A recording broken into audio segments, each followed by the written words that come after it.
Uyu ni wo munsi isi yose yatanze amamiliyoni y'amadolari kugira ngo yongere ibone Mike Tyson arwana, ariko byamaze amasegonda 89 gusa.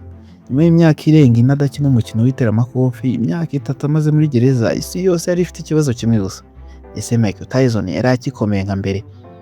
Mbere yo kubura umukino, Tyson yari umukinnyi usanzwe, yari umuntu watinywaga kurusha abandi bose muri boxing. Abantu ntibari baje kureba Peter McNeely, bari baje kureba cya gikoko cyari cyaragarutse. McNeely we yari afite icyizere, yaravuze aramushotora, navuga ko ari we uri butsinde, ariko akimara kumva inzogera itangira umukino, yamusatiriye yiruka ashaka kumurangiza hakiri kare. Tyson nawe uwo mutego yari yamaze kuwubona, awikuramo arangije oferi imwe. McNeely yahita yikubita hasi. Byari nkaho Tyson atigeze ava muri boxing. McNeely arahaguruka yongera kumusatira, ariko ibi byari ikosa rikomeye. Tyson yongeye kumusatirana uruhererekane rw'amakofi akomeye, yongera kumuraza hasi. Icyo gihe birushaho kuba bibi. Iyo urebye andi marushanwa ya boxing ubona abantu bahatanira intsinzi, ariko uwo mugoroba Tyson yari kwereka isi yose ko kiri wa wundi.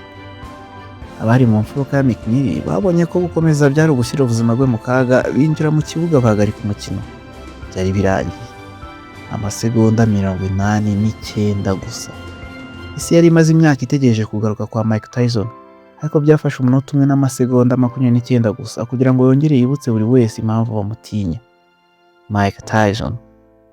Uriya rero nta nkuru itagira isomo. Iyi ni The New Jam.